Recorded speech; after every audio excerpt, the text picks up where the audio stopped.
हमारे जीवन में दो शब्द बहुत इम्पॉर्टेंट हैं, समय और धैर्य। समय और धैर्य दोनों का हमारे जीवन में क्या महत्व है, अगर हम इसको जान गए दोस्तों, हम कभी अपने जीवन में परेशान नहीं होंगे। समय और धैर्य को जानने के लिए चलिए इस कहानी के माध्यम से समझते हैं। जय श्री राम दोस्तों। 5 बार अगर आप जय श्री राम बोल करके कमेंट बॉक्स में 5 बार लिखते हैं तो आपकी सारी मनोकामनाएं पूर्ण होगी। आप कभी दुख में नहीं रहेंगे, आपका परिवार सुखी रहेगा, धन बल यश प्राप्त होगा। तो इसलिए दोस्तों चलिए कहानी शुरू करने के पहले फिर एक बार जय श्री राम। एक साधु घाट के किनारे अपना डेरा डाले हुए था।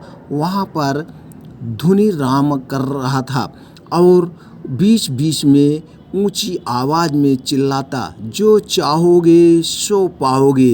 वो बार बार यही कहता, जो चाहोगे सो पाओगे। उस रास्ते से गुजरने वाले लोग उसे पागल समझते थे। वह उसकी बात सुनकर अनसुना कर देते थे और जो सुनते थे वह उस पे हंसते थे। एक दिन एक बेरोजगार युवक उस रास्ते से गुजर रहा था। साधु की चिल्लाने की आवाज़ उसके कानों में भी पड़ी, जो चाहोगे सो पाओगे, जो चाहोगे सो पाओगे। ये वाक्य सुनकर वह युवक साधु के पास आ गया और उसने पूछने लगा, बाबा आप बहुत देर से कह रहे हो जो चाहोगे सो पाओगे, चिल्ला रहे हो, क्या आप सच में मुझे वो दे सकते हो जो मैं पाना चाहता हूँ? साधु बोला, हाँ बेटा, लेकिन पहले तुम मुझे ये बताओ तुम पाना क्या चाहते हो?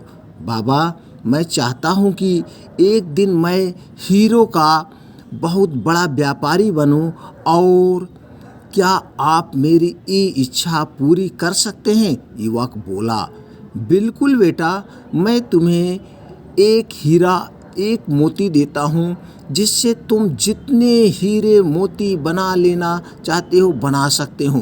साधु बोला। साधु की बात सुनकर युवक की आंखों में आशा की जोत चमक उसने सोचा, अरे मेरी सारी मनोकामनाएं पूरी हो गई। फिर साधु ने उसे अपनी दोनों हथेलियां आगे बढ़ाने को कहा। युवक ने अपनी हथेलियां साधु के आगे सामने कर ही दी। साधु ने पहले उसकी एक हथेली पर अपना हाथ रखा और बोला, बेटा इस दुनिया का सबसे अनमोल हीरा है, इसे समय रहते समझ लेना। कहते हैं समय कहते हैं, क्या कहते हैं? समय कहते हैं। मतलब उसके हाथ में रखा अपना हाथ और कहा कि दुनिया का सबसे अनमोल हीरा है, इसे हम समय कहते हैं। इसे जोर से अपने मुट्ठी में पकड़ लो, समय को जोर से अपनी मुट्ठी में पकड़ लो, निकलने मत देना।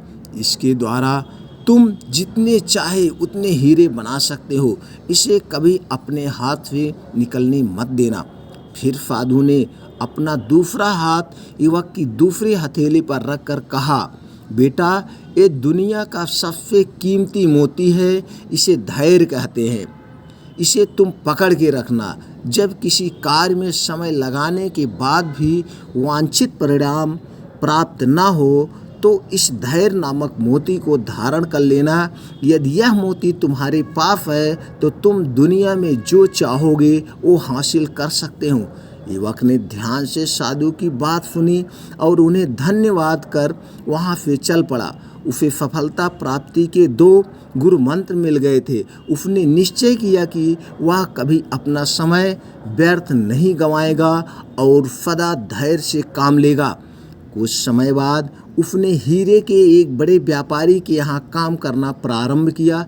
कुछ वर्षों तक वह दिल लगाकर व्यवसाय का हर गुण सीखता रहा और एक दिन अपनी मेहनत और लगन से अपना सपना साकार करते हुए हीरे का बहुत बड़ा व्यापारी बन गया।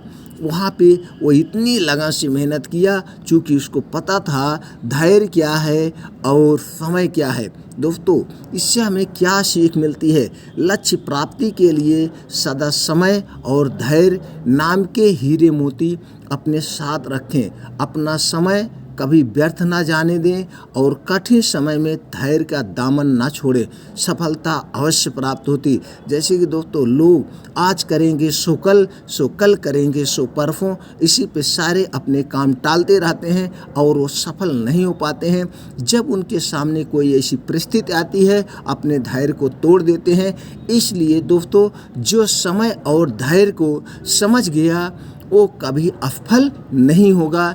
इस कहानी से हमें यही प्रेरणा मिलती है। अगर दोस्तों आपको भी लगता है ये कहानी हमारे लिए बहुत इम्पॉर्टेंट है तो दूसरे के लिए भी ये कहानी सहायता हो दे सकती है, उसको अपने बिजनेस में, उसको अपने समय को समझने में, उसके अपने धैर्य को बनाए रखने में। तो दोस्तों हम हर एक ज़रूरत के पास इसको ज़रूर शेयर कर दें। शेयर करने में कोई संकोच ना करें। एक बार फिर दोस्तों जा करके कमेंट बॉक्स में 5 बार लिखें जय श्री राम, जय श्री राम, जय श्री राम, जय श्री राम, जय श्री राम। भगवान हमारी सारी मनोकामनाएं पूरी करेंगे।